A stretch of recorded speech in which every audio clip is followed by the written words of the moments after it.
Welcome to Cosmic Comics, Games and Collectibles, your zen of geekism. We carry comics old and new, magazines, toys, games like Pokemon, Magic, D&D. Want Godzilla, Ultraman, Star Trek, Ninja Turtles, Funko Pops? You'll find it all here. Shop our Cosmic Sound Room and pick up a record or two.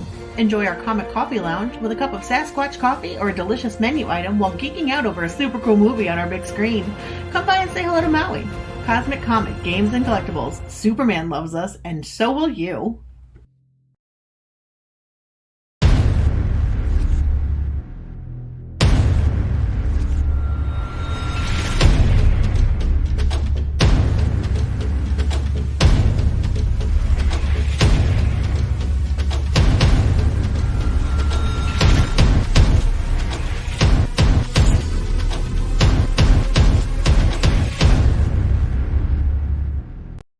It's a funny thing. Very often I'll come to stations like this and do interviews, and I can't tell you how many times I've gone, let's say, to a television station, and the cameraman, somebody in his 30s maybe, or late 20s, will walk over to me. It makes me feel very old, but he'll say, "Hey, Stan, gee whiz, I've been reading your stuff since I was 14. Tell me, how's the Hulk doing today?" November 12th, 2018. I was at my day job like any other ordinary weekday. All at once, my phone started buzzing and I was getting calls and texts from friends. They all had the same thing to tell me. Stan Lee died. It was devastating. I wasn't prepared for Stan Lee, a man so instrumental in making my childhood, as well as millions of others, a childhood filled with imagination and possibilities, to be gone. A man whom, through his creations, gave me something irreplaceable, a place to escape and become inspired.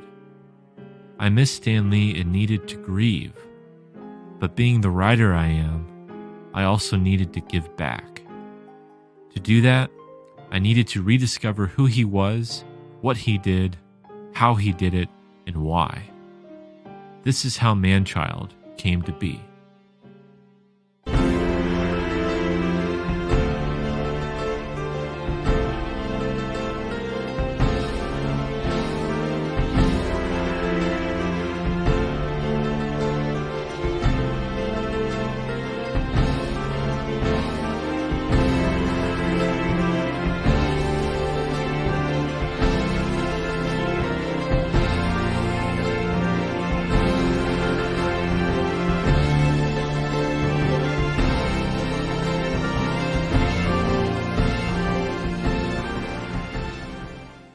Hi, I'm Nandor Fox Shaffer. I'm a comic book writer. I've published 3 graphic novels through Kickstarter, and I am so thrilled to finally bring my new project, Man-Child, to the world. Man-Child is going to be a 6-issue limited series. It is an homage to the Silver Age or Marvel Age of comics, and is a tribute to the work and life of Stan Lee, as well as a commentary on comic book fandom and the beauty and pitfalls of being a child at heart. The series will alternate between 2 storylines. The first featuring the adventures of the captivating Monarch Crier as he battles his arch foe, Professor Pilgrim, and the second featuring Rufus Boston and his friends, all super comic book nerds who are knee-deep in comic book culture. How the two relate are up to you, the reader, to discover. The first issue is 22 pages of action-packed, heartfelt storytelling written by myself, art by Jay Mazar, and letters by DC Hopkins. Man-Child Issue 1 also boasts the extraordinary talents of top Marvel, DC, and Image comic book artists such as Welby, Tom Riley, Nick Pitara, and Eisner Award-winning artist Tony Harris. This is a story about staring directly into the past and holding on to what matters and realizing what's holding on to you. This is a story about not being taken seriously by others like Stan Lee was when he first started writing comics. This is also a story about celebrating the wonder of being a child and the wonder of being an adult. If any of that resonates with you, please back Man-Child today. We have some amazing rewards, including being drawn to the story, getting original artwork, all those variant covers I mentioned earlier. I would truly love your support in making this really special project come to life. Thank you so much for watching.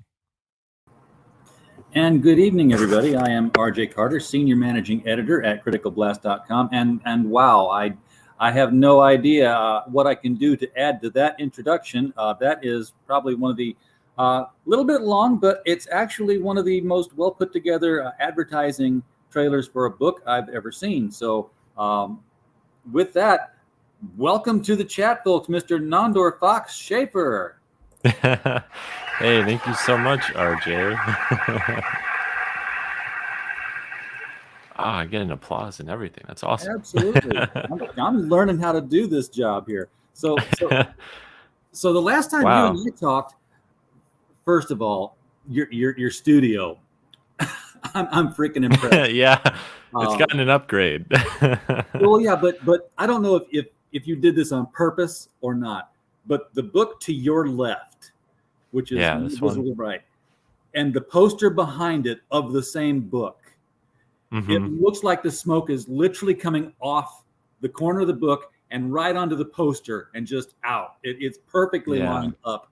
So wow, well done on distracting me with something that trivial. Well, that's cool. Yeah, that was one of those happy accidents as I was putting things together, and I saw that, and when I was setting up the camera, and I was like, oh wow, that's actually really cool. So I just went with it. You can never move that book. It's gonna I know. So where have you been since the last time we talked? Because you were working on Seasons, and I want to say it was summer. It is. Yeah.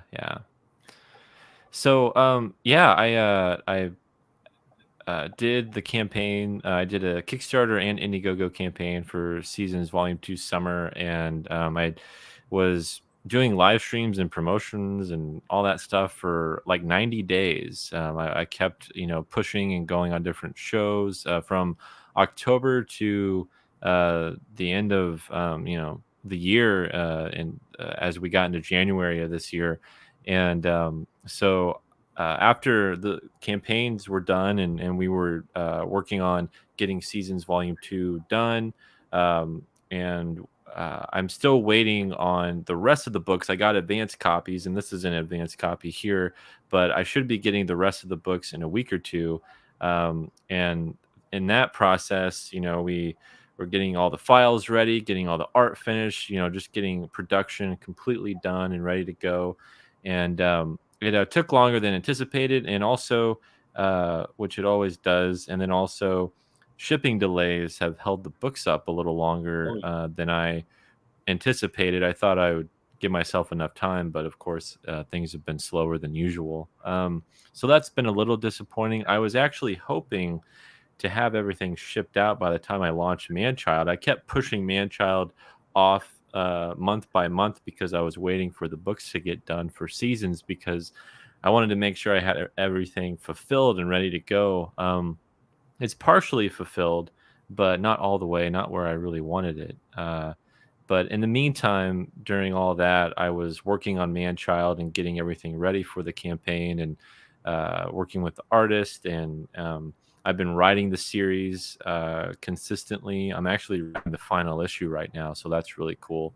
But yeah, it's just been a process of getting summer done, and I did a Comic-Con, which was really fun, and I had a table there and sold a lot of books, and it was really fun. I hadn't done a convention in about 2 years, so it was a lot of fun to get back to it and talk with people and see returning customers and things like that. Yeah, we've missed the convention season, and I'm glad to see that people are starting to go back to them. They're opening back up. We got people in chat here for the show. We have Lorenzo Sleestack and Simple Jack out there. Welcome, guys. Appreciate you being here. If you haven't met Nandor before, he does. You're sort of like the Alan Moore of the indie scene. Oh my gosh. well, no, I mean, I'm not talking about being wordy or being like very nice with your scripts, but the topics of your superhero books, they're not just I got powers, go fight crime, great power, great responsibility. Oh my gosh, my life's in shambles. There's a very literate and literary flow to the stories that you're telling there. And I don't know if you're going to do the same thing with Manchild, and I should probably start sharing that screen here. And all I can go with is the look of Manchild. But now that I've seen the trailer all the way through, and I hear what you're attempting to do with it, I'm like, oh yeah, this is going to be more than just guy in a butterfly costume in a 70s kind of comic book setting. Yeah. Yeah, definitely. You start to see the Nandor flavor that's kind of in there, and that's yeah. I mean, that's something that I always love doing with my work is layers upon layers, and so that people can get enough depth. They can look at it and find it appealing, but once they start reading it and really getting invested in the story, they can have a lot to dig through, and that's always been something I've strived to do, and also what I love about storytelling in general.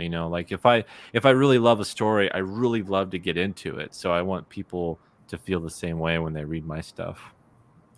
So, what informed the creation of your hero in this book, The Monarch Crier? I mean, you've got the guy's a butterfly. That's not exactly a position of strength or even fear. Yeah, completely.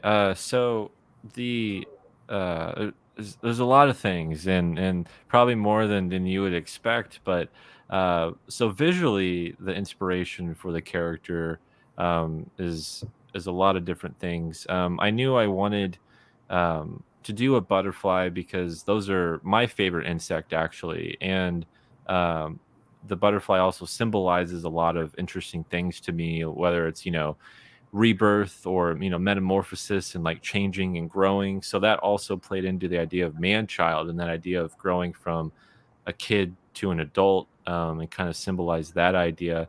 Also, it's uh it's something that usually is more feminine. You see butterflies and it's more of a feminine aspect, and I wanted to kind of turn that on its head and make it a masculine thing, because in this series I kind of look at um typical what you would say gender roles would be, but I like kind of dissecting things and making things look a little different than you would expect. And I thought it would be really interesting to have this masculine male character as an insect, but have it be a butterfly. And I thought that that would kind of raise some eyebrows and make people question what it is. But he, and the reason for the insect too is just because of looking at the classic characters and looking at how many characters were based on insects or animals or things, different creatures, and I found the idea also of the wings. I've always seen butterfly wings and thought they evoked this really uh, stained glass window type of image, and just the design of a butterfly is so incredible and striking. And so yeah, and like the costume itself, it kind of has a little bit of Spider-Man, but some Ant-Man and some Black Bolt and things like that. And I wanted to those have been some of my favorite character costumes, and I wanted to kind of amalgamate or put all those together as much as possible. Yeah, the wings are really very striking. I mean, he could have had like dragonfly wings or fly Yeah. wings, like the fly, and but to make them monarch butterfly wings, it's that's a fashion statement of all else. Definitely. And it is the most iconic butterfly, and I thought, well, that would be perfect for a character. Because usually when you think of butterflies, at least for me, I usually think of, oh yeah, the monarch butterfly. Sure, sure. And yeah, I used to remember studying in grade school about hey, they put markers on them, and they followed their migration path down to Mexico, and then they come back, and then they go to Yeah. Mexico, and then they come back, and like, why do they do this? We don't know. Yeah, they're actually, I did a ton of research. This is the most research I've ever done on anything I've worked on in terms of looking at the history of Stan Lee and Marvel Comics, but also on butterflies. And when I was thinking about how this character worked and what he could do and what butterflies can do, and trying to use traits and aspects of what they can do for the character, I learned so much. I like took myself through a butterfly, education in a way, and it was actually really, really fascinating because the monarch butterflies have a migration cycle that is completely unique to them, and nothing else really compares, and it's pretty fascinating. if I was in my other studio right now, I'd be reaching over and saying, "Look, speaking of butterflies," because I had an emperor moth scare me to death in the garage the other night. Oh, really? Because it was dark and I had one little light on, and I thought it was a bird got trapped in the garage because it was so big. Yeah. And then the next morning I went out and it was just laying on the concrete there, and apparently it beat itself to half to death trying to find a way out. My goodness. It was still fluttering, but I was like, yeah, it is my span of my hand. I mean, the thing was huge. So I took it upstairs and quickly did some YouTubing. I'm like, okay, jar, alcohol, napkin, screw it on, let it rest 2 days. Now pull it out. Now here's how to pin it on. This is what you got. So I've got a pinned butterfly at home drying out, and it's going to be ready for mounting permanently soon behind some glass. But first time doing that, so it's interesting that this is the concept. That is actually that is really funny. Wow. It's a timely interview. So how does this character overlay with the Stan Lee concept that's driving it? Yeah. Well, it's kind of going back to that idea of rebirth or metamorphosis, and I wanted to take a characteristic of whatever the superhero was going to be and have the theme of that really be integral and essential to the story, and that is the idea of bringing back the old into the new. So like the rebirth of the classic superhero for modern audiences, and I was looking at all of the just output of what Stan Lee and Jack Kirby and Steve Ditko did, and looking at those older books and how just incredibly imaginative they are, and how much is put into those, and how kind of weird it is when you think, like if you look at Spider-Man, it's like that's a weird character. Like that idea is a weird idea because you're thinking of spider superhero. It's very strange. And a lot of those characters were really strange, and that's why I went with the butterfly, because I thought, well, that's weird and not really practical. Like you start thinking about how practical that would be in life, and it's very strange. So I was looking at that, and I thought it was sort of a spiritual sequel in a way, or spiritual succession to what they laid the groundwork for back then, and the kind of ideas that maybe something Stan Lee would have made back then. And that was kind of how I approached it. Yeah, because when Stan did create Spider-Man, that really did mark the rebirth of the superhero industry. Stan was working for not his brother-in-law, but his uncle or something like that. It was a family. Yeah, business. His uncle. Yeah. And it was timely, and he was, he'd been pitching this spider character and being, told, no, nobody likes spiders. People hate spiders. It's not going to sell. Yeah. And if it wasn't for the fact that, they were canceling Amazing Fantasy, and he said, okay, last issue, throw your spider guy in there so you can get it out of your system. Yeah. And it just I know, it's like history's changed. I mean, comics are reborn in that moment. It's like, holy moly, like that's just insane.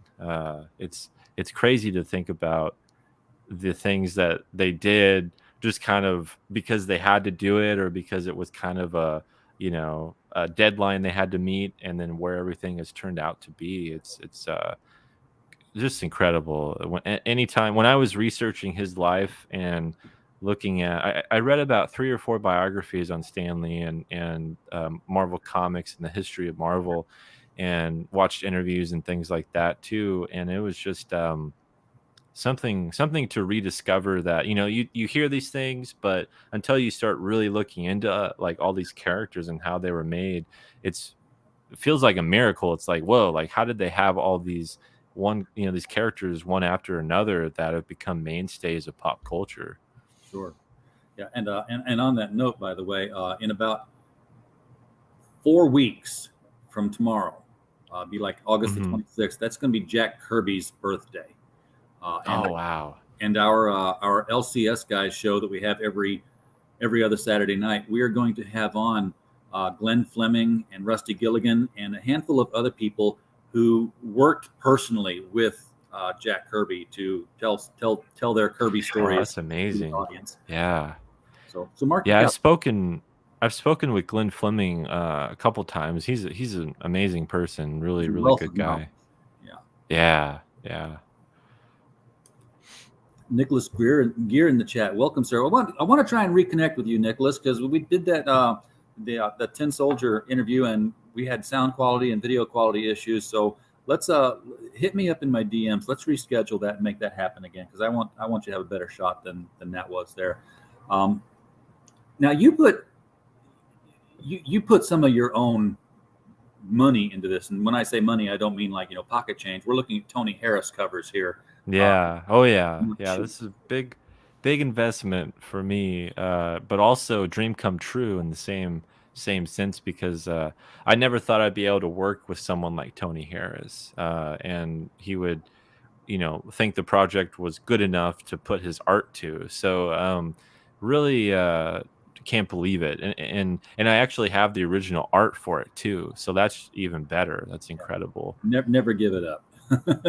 No, I couldn't. I could never do that. So I'm seeing different versions here of the Monarch Crier, and I guess what I'm getting at is the Monarch Crier real? And when I say is he real, I mean, is he real within the context of this comic book universe, or is he a comic book within the comic book?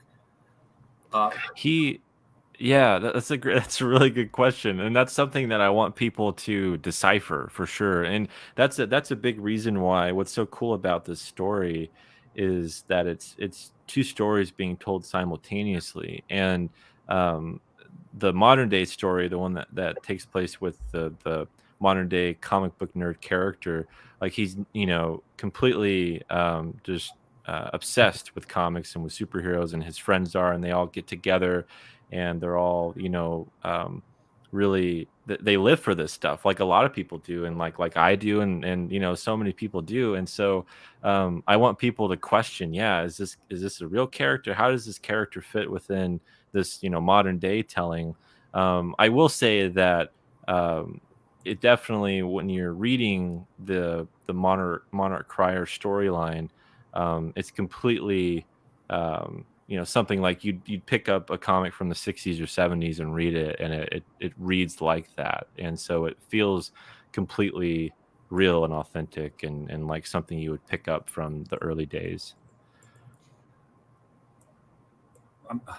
I keep thinking I can just grab the screen and pull it like it's a PDF.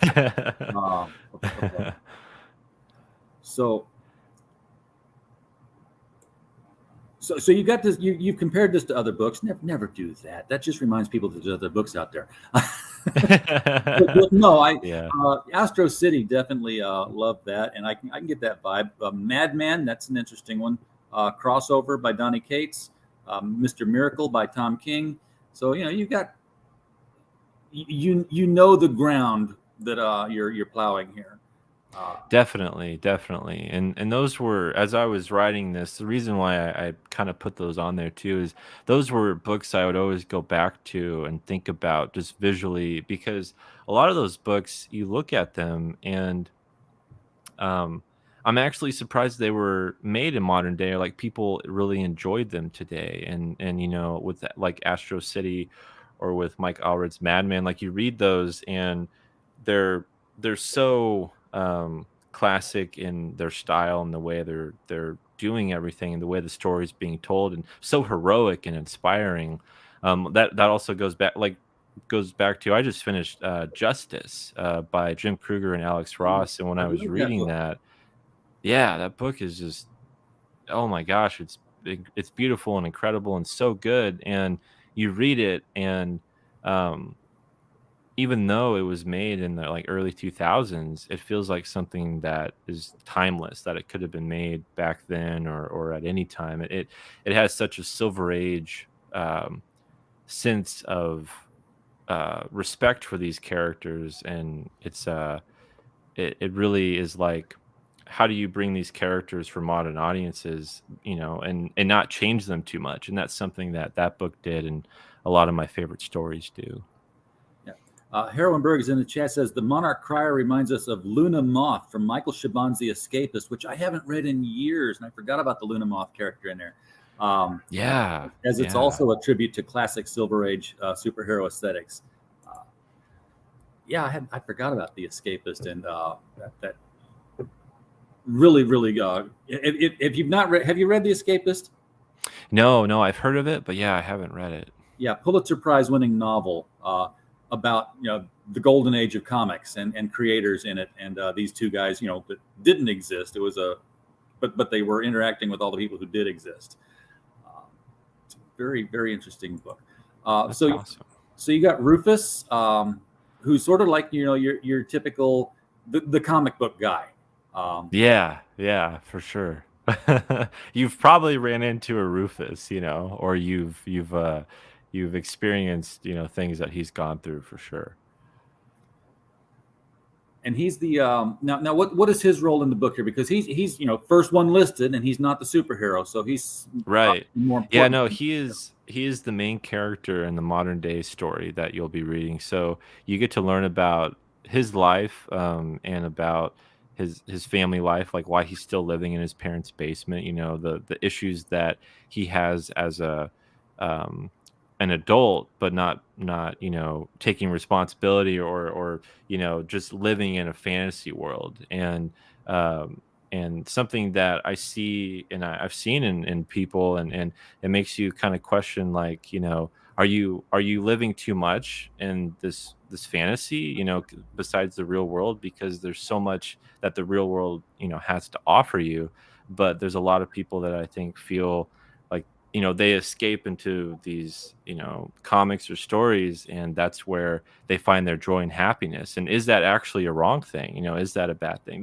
There's a push and pull with his character that I really wanted to tackle, because I think a lot of people growing up, you read these stories about these characters that do go through things, but they always win, or they always get the girl, they always do these things. But in real life, it's not necessarily always the truth. And so I found that really interesting and something I wanted to tackle with the character. So you'll be following him and his friends, his buddies, as they go see a blockbuster superhero movie, as they hang out in the comic book store, as they talk about comics and different creators. And so you really get a sense of what this person's life is all about.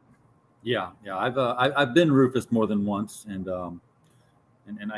I've definitely run into my share of Uber Rufuses before too. So yeah, I get the impression that you're putting. Yeah. And then of course the secondary character, who's the actual hero of the book, or is he? Is the Monarch Crier, also George Jeffrey. Love that you alliterated his name, because that again just puts him right into the 60s superhero aesthetic. He's a biochemist, which is one of those wonderful professions where you just kind of show up at the lab whenever you want to, and you don't have to worry about where the money comes from for payday. I think about these kind of things with a lot of these heroes. I'm like, if you weren't a millionaire and you were just doing superheroing on the side because you've got billions in the bank, what do you do? How do you get away from your job? How do you? Yeah, completely. When I was rereading the classics and reading about Dr. Bruce Banner and Dr. Henry Pym and the things that they would do, and the different it's like they would just write, he's a doctor, or he's a biochemist, or a chemist, and it's like, wait, what do they actually do?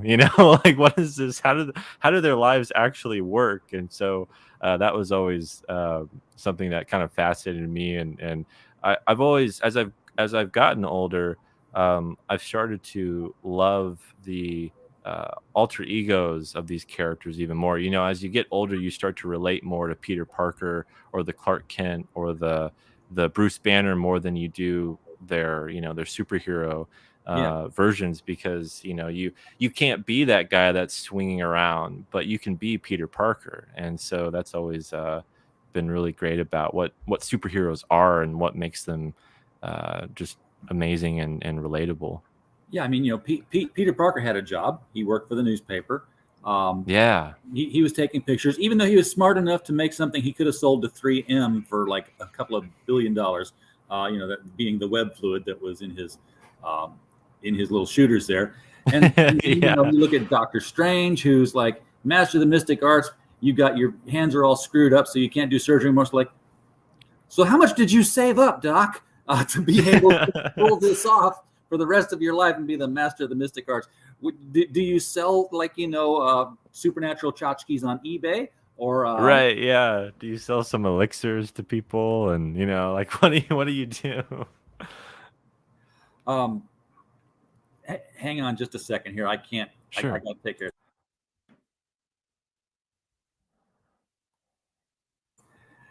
All right, so he is the secondary character. These two characters do not cross paths, though, as I understand it. No, not in the first issue, at least. You have to keep reading, of course, but definitely there's a divide there. That's the second time you said issue, so now I'm going to have to ask, how big is this book, and how many of them are going to be beyond it? Yeah, so there are going to be 6 issues. This is the first issue. It's 22 pages. And of course, if we unlock stretch goals and things, I'm definitely going to be adding things. But yeah, it's 22 pages. It's going to be 6 issues.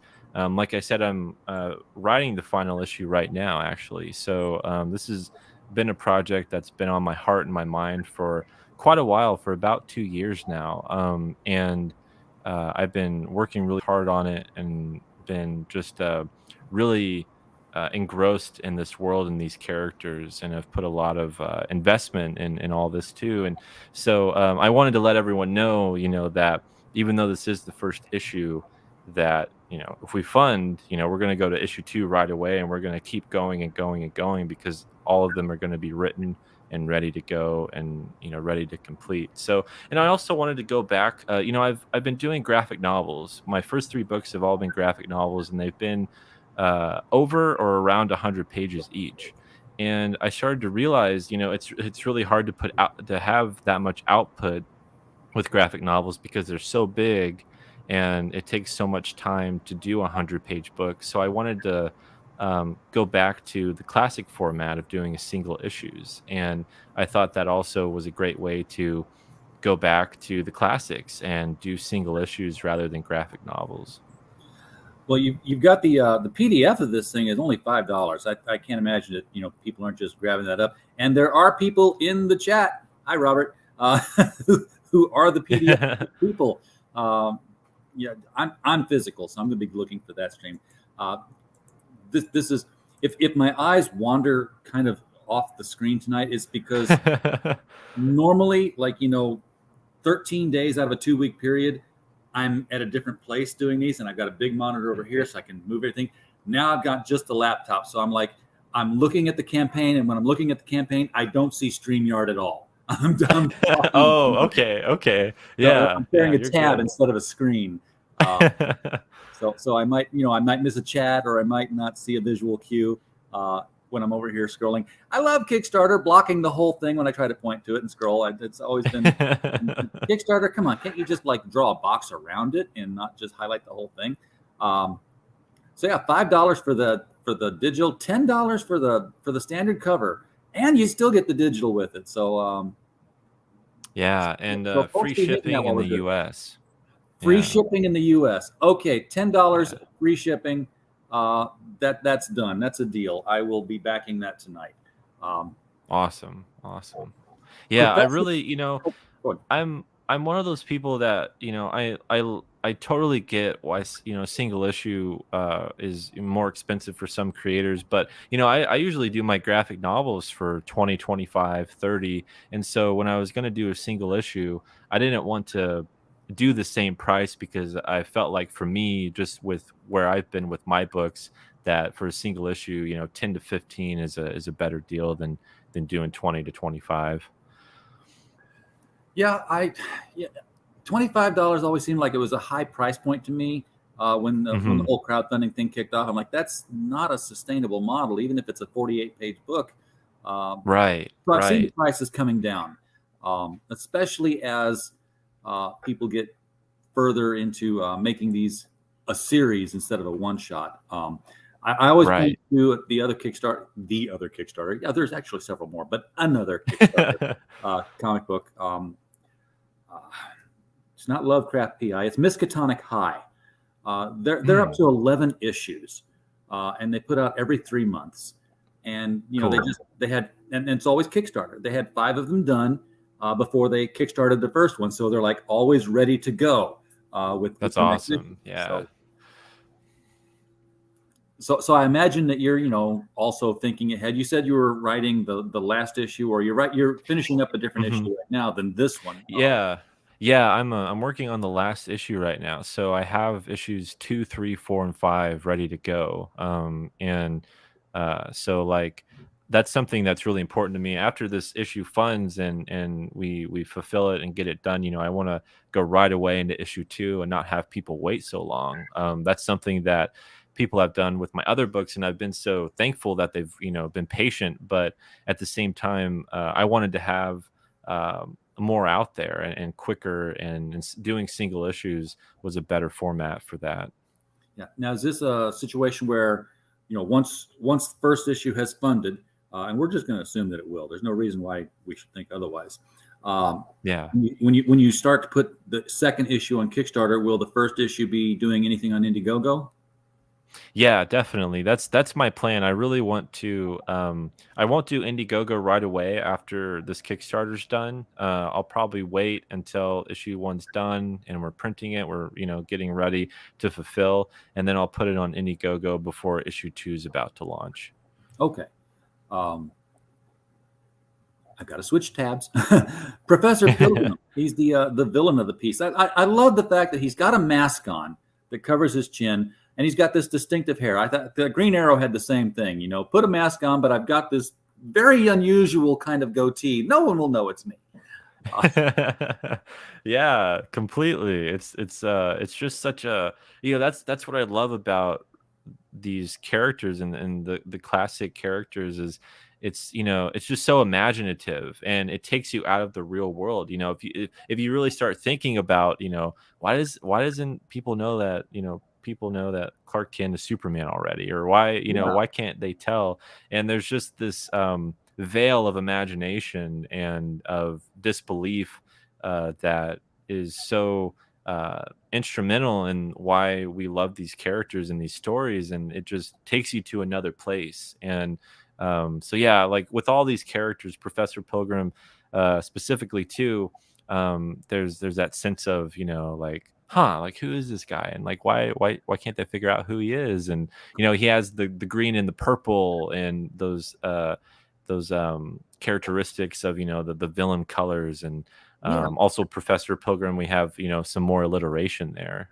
So yeah, that's something that I don't know if the newer comic readers ever pick up and or appreciate. That was that not only were the green, the purple, and the yellow, not yellow, the orange, the secondary colors, those were traditionally villain colors when the hero was wearing the primary red, yellow, and blues. It's also the reason why Stan Lee put the Hulk in green and purple. Because he had this anti-hero thing going. It's like, no, he's the hero, but look, he doesn't look like the hero because he looks like he's going to be a villainous kind of person. Yeah, completely. Like and that's there's a some psychology behind that. There's some little subliminal kind of subconscious way of hinting to the reader, oh, this guy's a bad guy, just by doing those different colors and visual aids for readers. Now, this is why I was wondering whether they cross paths or not, because we're seeing Rufus, and Rufus, I've got plenty of superhero symbol T-shirts in my wardrobe, Nandor, and every time I put one on, I look in the mirror and I'm like, yeah, there's nothing like wearing the symbol of a superhero to make you realize you don't look anything like that. So, here's Rufus not looking like a superhero at all. He's not just wearing the shirt; he's got the wings, or does he? Yeah. I don't know if that's symbolism or if he's actually sitting on the edge of a building wearing the wings. What's the deal with this cover?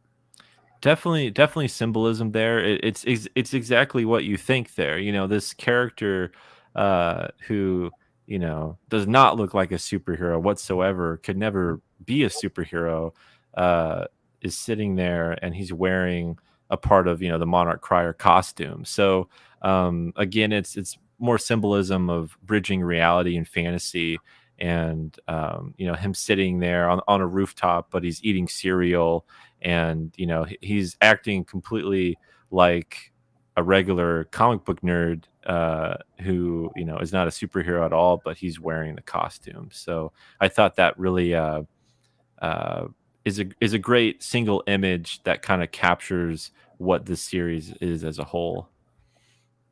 And this is the Jay Mazar cover here. Yeah, that's the standard cover. So if you get that one, that's the cover you'll get. That's the $10 cover. Yeah. See if I can't get Kickstarter to work with me here. Okay, the collector's edition cover is further down. That's the same cover, but it's signed by me. So you get the collector's edition is a signed copy of the book, and you get the PDF as well. All right, so the $15 one's the collector's edition. Yeah, I'm looking to see if the other, because you had the Welby and the Tony Harris. I was looking for those to see where they go. Yeah, so the Welby, the Welby covers 15, and they go up as we go along to the different artists. All right, I'm just looking at the interior artwork here now, because this looks like page 1. That is page 1. Yeah, that's the first page of the book. Yeah. We open with the splash page in classic Silver Age style. And behold, the new marvel of the superhero. Do not dare turn away, for the captivating Monarch Crier is among us. Yeah, that's Stan Lee all over the place. Yeah. And yeah, it's not it's not the story starts here. This is one of those. It's almost like a second cover when these things happen, because if this was an 80s movie, it would be like, you may be wondering how I got here. Record scratch. And then yeah. So this is I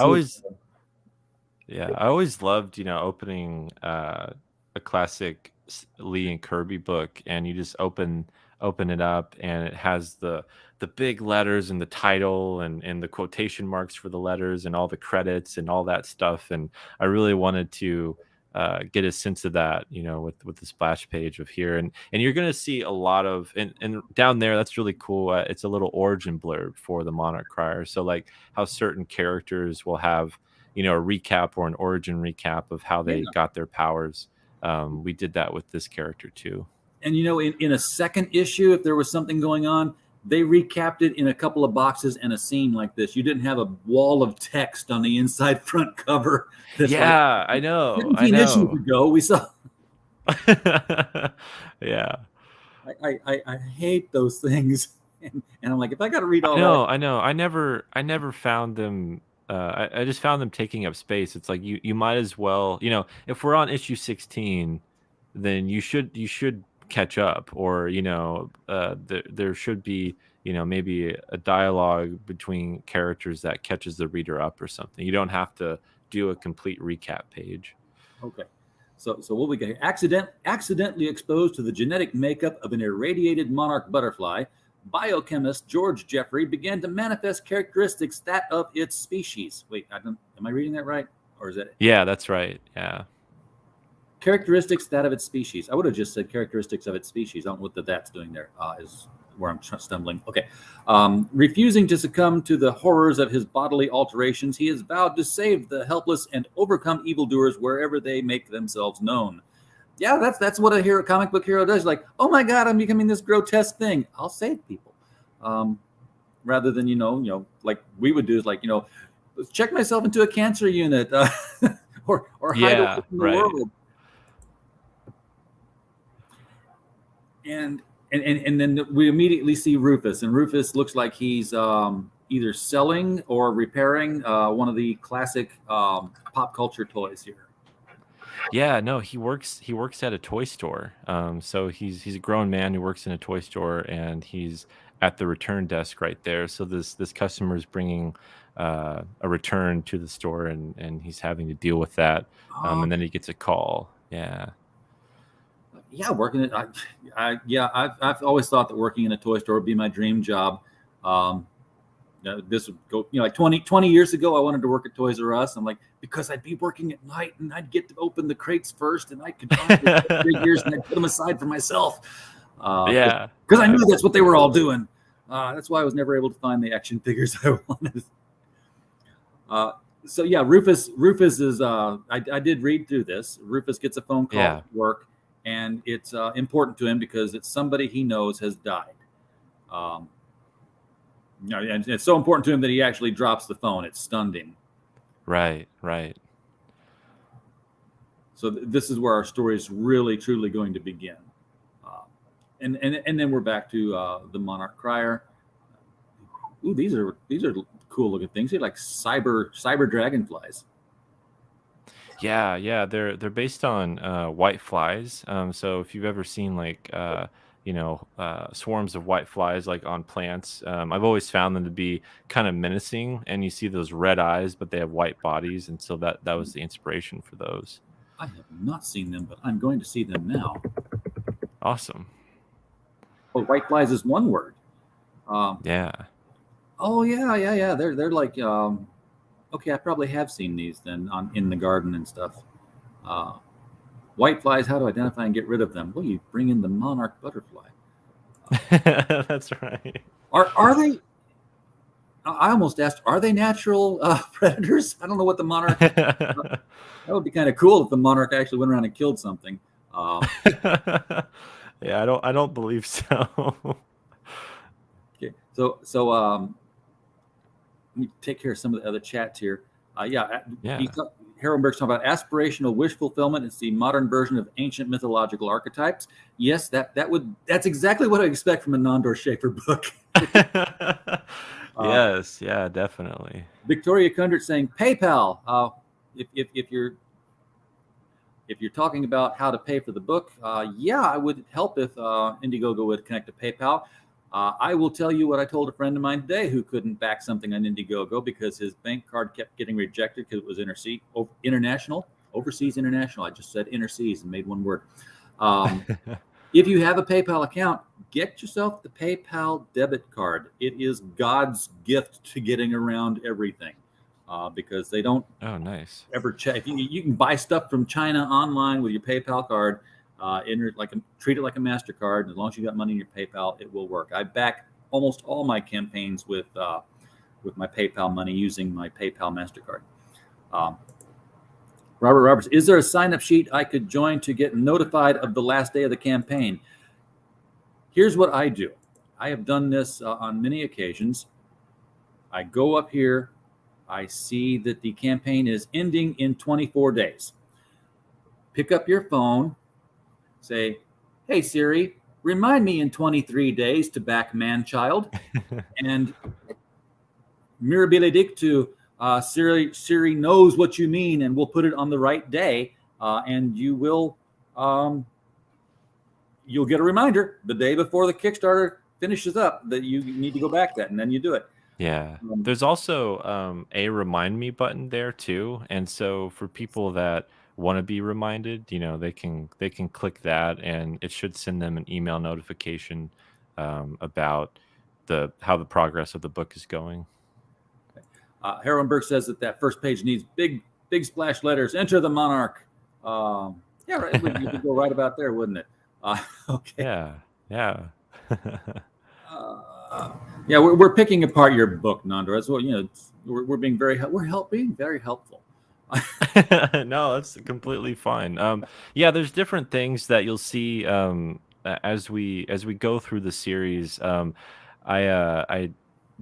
take different elements and from classic Silver Age books and kind of weave them through and through. So I didn't want to do everything all at once, but it's something that as you keep reading the series, you'll see more and more inspirations from other titles and other ways of taking these classic stories and really giving it that classic look and feel. And something I'd really love to do, this is kind of a dream of mine for this series, if at all possible, but I'd love to do a separate print run where it's newsprint. And that would just be like really, really cool.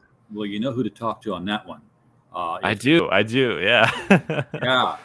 Paging Peter Samedi, Mr. Peter Samedi. No, yeah. That's a little hint towards Peter Samedi there if he's watching. Like I've always as I've been writing the series and doing it, and if it would really happen if I got requests for it. But that's just something that I think would be really, really just a great way to present the series if people wanted to read it that way.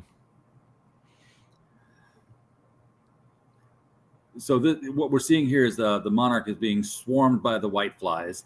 And it enters a flashback. Yeah.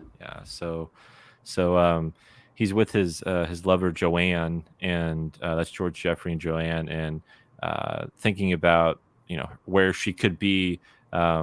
It gives him the strength to overcome all of these white flies, and he breaks free from their bombardment. I love the art style here too, because this is very much 1960s pop art, romance comic style. There's no image style drawing here, no hyperrealism. Yeah. It looks like the picture that pops in your head when you think comic book. Yeah, completely. It's one of my all-time favorite panels for this series so far. Really love the aesthetic there. Now, refresh me. Are you writer and artist on these things, or? No. Yeah, I'm just the writer and the creator. I work with yeah. So Jay Mazar, I work with him, and he is the artist, the colorist. He does the pencils, inks, and colors for this book. So it's myself, him, and the letterer, DC Hopkins, and it's just us three. So I work with them, and just some of the very best at what they do. And DC Hopkins, he actually does a few Image books and some books from Marvel and DC too. So he's a professional letterer that's worked with some of the best people in the business. Yeah, this is some really good stuff. The lettering, and once you said that you have a letterer and he's worked here, I'm starting to look at the lettering. My thing about lettering has always been, if you don't notice anything, they did their job. That's why the letterer is the least thanked job in the world, because no one comes to that lettering was just normally if you notice the lettering at all, it means they screwed something up. Because like, whoa, that thing's lettered weird. That's the only time their job is to make you not notice them. Definitely. So we're seeing this huge adventure, and it looks almost like it's becoming less of the comic book adventure and more. I don't know what I'm trying to say here. It looks like it's dissolving sort of color wise as the story is going along here. Almost like Rufus was thinking of it and then his thoughts are coming away from it or something. But it has this sense of peril, or tragicness, that because the Monarch Crier is racing to get to Joanne, his fiance, and so you kind of see everything kind of wash away as he's in pursuit of trying to save her. That's exactly what I was trying to get, washed away. And then as he gets to her, what's happening? She's just about to turn around and he's gone. That's how you end a panel in a Kickstarter. That's right. Where'd he go? Yeah, what happened? Where did he go? Why did he go there? Will he come back? Was he ever there? Oh my God. Yeah. We're in. We're hooked. So here's what we were looking at on the right. I'm going to go down this page here because this looks like it's going to be easier to scroll. Yeah. This goes through all the rewards, and you get to see a visual aid for everything, so that helps. Excellent. So we get the standard cover signed For $15, also comes with the PDF. For $15, you can get the Well Be variant cover. This is the one where now this looks iconic. This looks like what am I? That's Dr. Manhattan when he comes out of the when he Yeah, performs. yeah, it is like that. It gives me when I was working on it with Welby, and we were going back and forth on some sketches and ideas. When we landed on this one, it gave me a Batman Begins vibe. And if you look at those posters for 2005 Batman Begins, you have Yeah, all this orange and kind of red aesthetic, and yeah, and the inspiration for this cover was exactly that idea of a stained glass window. So his wings kind of evoke that sense of almost like a messianic or that's where I was going spiritual. to go. I was going to say it's a very Yeah, Christ-like image as well. yeah, Uh, $15, you can also get the Tom Riley variant cover. Now this goes back into the pop art kind of thing, very colorful, and it's the world outside Rufus's window, which is that's again, right. the Marvel method. It's the world outside your window. Yep. Yeah, and if people are wondering, like, do I just have to get one cover? With Kickstarter with them adding add-ons, if you pick a cover and you want another cover too, it'll prompt you if you want more than one cover or the same cover but two copies of them. So you don't just have to stick with one. If there's if you want all of these or one of these, a couple of them, you can get it however many you need. Okay, so now I know you got the shipping built into the pricing. Hmm. With that in mind, if somebody did have the say they got the $15 standard signed cover, and then they wanted to add on the Well Be cover, would the Well Be cover Hmm. still be $15 to add on, or is it like $12 to add on because it's going to be shipped with this? Um, Yeah, no, it'll still be the same the same price. price, Yeah. okay? Because it can get weird trying to do math in your head. It's like, how do I do Right. that? So good, straight, simple. The price is the price. The add-on is the price. Um, so don't try and get around the system, people. You're going to pay the same. $20 for the Nick Pitara variant cover. Ooh, the giant, menacing, looming figure of Professor Pilgrim. And now he's sort of a Doctor Doom character because I've seen him use ray guns, and now it looks like he's doing sort of hypnotic thing, or almost like he's invading Monarch Cryer's dreams here. Yeah. Yeah, there's kind of a inspiration for this with that background there was Jim Steranko, looking at those spinning wheels and just that design and that palette of looking at the classic stuff, and so that's where that came from. But yeah, it's the one cover that really features Professor Pilgrim, and working with Nick Pitara, who's worked with Jonathan Hickman on Manhattan projects and Red Wing and different image books. Was this an ultimate dream come true because he's been one of my favorite artists, and he was so excited to do it. He was one of my favorite people to work with. Yeah, $20 gets you that Tony Harris variant cover. That is, I need to scroll down here just because I want to see how many people have jumped on that. Yeah, I had an early bird. I had an early bird for it, and I know a few people got it for that too. So I think there's been about 7 to 10 that have gotten it so far. Okay, so but this version here, there's 50. There's only going to be 50 of the Tony Harris variant covers, folks. So not that I'm trying to show favoritism to Tony Harris, other than, but I am. No, it's okay. That's been the favorite. As I've been showing the different variant covers to people, everyone really loves Tony Harris variant cover, and I don't blame them. It's a gorgeous image. I mean, it's incredible. Like, I mean, the way he was able to capture that like romantic scene between the two characters, and how you see Monarch Cryer unmasked, and Tony Harris's style. I mean, it's just so cool, and it's one of my favorites. And yeah, I'm not giving away the the original artwork. No, that needs to hang on the wall somewhere. Yeah. $20 you can get that standard cover signed, which remember was $15 already, and you get a Kickstarter exclusive art print. So that's this frame here. This is a nice montage scene. You got Uncle Chester's comic shop. You got Rufus down there on the ground. I believe that's him. It's hard for me to see. That is him. Yeah. Yeah. Good catch. And you know, Monarch Butterfly is. There's two of them. That's what's throwing me off here. He saved Joanne, but then he's also down here on the roof. So that kind of threw me off. That's him. That's him jumping to save her. So you see the sweep there. So he sees her, and he's jumping up to fly and save her. I got it.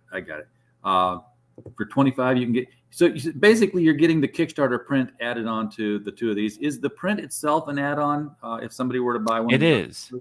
Yeah, you can add on it. So yeah, if you get a cover and then you want to add the Kickstarter art print, you can do that, or you can do this reward and you can choose which cover you want with the Kickstarter art print. Okay, now here's a deal. This is the retailer bundle. You're checking licenses at the door, right, on this one? That's right. Yeah, you have to be a retailer to do it. But if someone did want, 5 copies individually, definitely reach out to me and we can talk. But this is specifically for retailers. Okay, so yeah, I know a few retailers who I'll be passing that on to. Thank you. You can get your name in the books and a standard cover signed with the art print for $50. So if you like to say, I did that, you'd be in there. And for $75 you can get an original sketch from Jay Mazar. So yeah, if you're one of these original art collectors, $75 for and you're still getting the book and you're still getting the print and you're getting your name and the acknowledgement. So you're really getting the print for like just $25 above that. Yeah, very cool. You can get, if you can't make up your mind between all these gorgeous covers, there you go. All the covers, the art print. Signed or not signed on the? It is signed. Yeah. Okay. So the standard. And if you want, the standard one's signed. If you do want the variant cover signed, we can work, on that for sure. But I didn't want to, there's some people like, I don't know, like I was thinking like, what if someone doesn't want my signature on the cover, of like a Tony Harris? It's like, I don't want to like ruin the cover for them. Sure. Yeah. People are funny about signatures. I'm one who's like, sign the book. People, I want this to go straight to CGC. Right. Yeah. So, and that's the Foxhole Comics bundle. So you get all of my books for $85. So this is Seasons Summer, Seasons Spring. Is it right? Is that right? Spring and summer? Yeah. Okay. I was like, did I get them in the right order? Because I didn't know if you started with spring or you started with summer and went to fall or what the deal was there. Yeah. So yeah, and what is Lifeline? That's the one I was trying to remember. Yeah, that's it. Yeah, that's Lifeline. So wow, so four good comics here. And Seasons is pretty thick, if I recall. Oh yeah. Their Seasons volumes 1 and 2 are hardcover, and they're 100 pages. So. Two 100-page graphic novels in hardcover alone is worth $85, folks. So I've had a few people jump on this already, so that's been awesome. But yeah, like this is something that I love pushing people towards, because you're getting all of my books and you're getting them for an amazing deal. And it's because I want people to read my work, and I want people, I don't want anything to get in their way of reading my work. And so that's the best deal that you can get, where you can get over 300 pages of story and beautiful artwork. I mean, Seasons is beautiful. Lifeline is beautiful. All of these books are really high quality and top notch, and definitely worth the $85. You can, for $150, be drawn into the man-child story, which means that there's going to be like 5 other characters that look like Rufus walking around. That's awesome. Yeah. You might. It's so funny. There's been probably 3 to 4 people that have reached out to me, and they've been like, why did you do a story about me?" And I was like, yeah, and I was like, no, no, no. Like, and I was like, I'm glad it resonates with people and that people relate. But at the same time, uh, I did not choose one specific person and make that the character. So it's more a reflection on them than it is with me. But I thought that was really funny. Oh, yeah. I mean, this is why we have that whole, no living or dead, completely coincidental. Right. Don't sue us, people. You can get an original page from Manchild #1, and be drawn into the story, and get the standard. A lot of stuff in here, guys. Yeah, you get everything. That's the one where you get everything. Now you're saying an original page. You're showing the cover. Yeah. In there. So is the cover one of the original pages that might be chosen? Yeah, it definitely could be. We have a selection of them, and depending on what the um, backer wants, I'm gonna give the backer a choice of which page they want. So yeah. All right. So stretch goals have yet to be announced because you want to hit the goal before you start hitting the stretch goals. Right. And folks, I wrote down on Notepad before we started this 1406 because I know that Kickstarter has this habit of updating behind me as I'm talking, and then I don't know that it updated, and then I don't know if anybody backed. Nobody backed. Don't make me waste Nandor's time here. We're here to get backers. I know that Robert is going to be backing later on. He's setting his reminder to do that, and I'm going to go ahead and hit that reminder. Oh, I got to log in first. Well, okay, I'll take care of that. I'll get the login thing done as soon as the show's over. I'm not going to put my name and password up on the. Yeah, I don't blame you. I'm always leery when I accidentally double click on the back this tier anyway, because I'm like, you click on to expand them with Indiegogo, Mm-hmm. It's already expanded. You click it again, like, oh, am I going to show my credit card information off? Yeah, rapidly hitting the back screen. But just thinking ahead, what kind of stretch goals are you possibly considering for something? Yeah, no, so for seasons, I had a lot of good feedback on the kind of stretch goals that people liked, and I did some art prints. I did some stickers and a bookmark and things like that. So there's going to be something like that. I've been getting fan art, and so that's been a lot of fun, and I'd love to do print runs of fan art for people. If we hit a certain stretch goal, every backer gets this fan art from this this artist, and so I want to do that. I also like I mentioned, doing maybe a separate print run that's in newsprint, and I think that would be an awesome stretch goal if we could do that. Yeah, so that would be really awesome because it would really look like it came from the time period. Yeah, it would just it would kind of complete it in a way, and so I'd really like to do that. I have a list of different stretch goals already mapped out and ready to go. I'd love to do trading cards. That's something that I've always wanted to do with my campaigns, and I haven't done one. So I'd like to do a trading card for each character. That would be really cool. Trading cards are very popular. And then you could release like one at each level, so 1,500, 1,000. Just breaks. Yeah, definitely. Robert says he never noticed the remind me button before, so now he is reminded. So we've done a public service tonight. And yes, Herrenberg, that's exactly what I was thinking when I was looking at the pop art thing.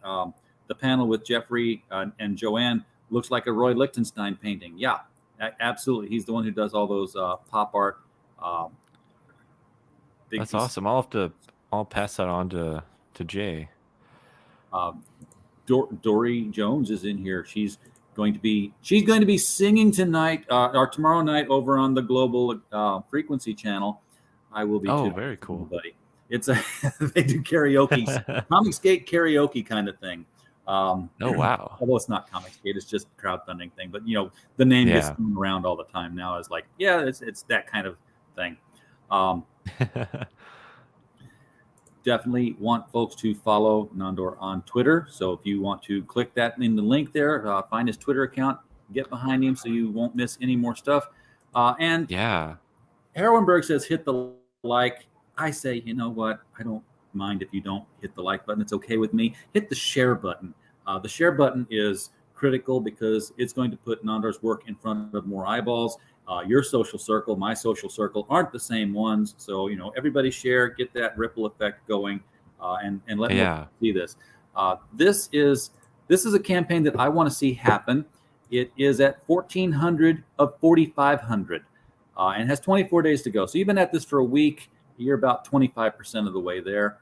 I think that's, if I do math right. It's 31% right now. Oh, good. So that's really I feel better about 31 than 25. So I'm confident we'll get there, but we might need to push this a little harder as it gets to the midway point.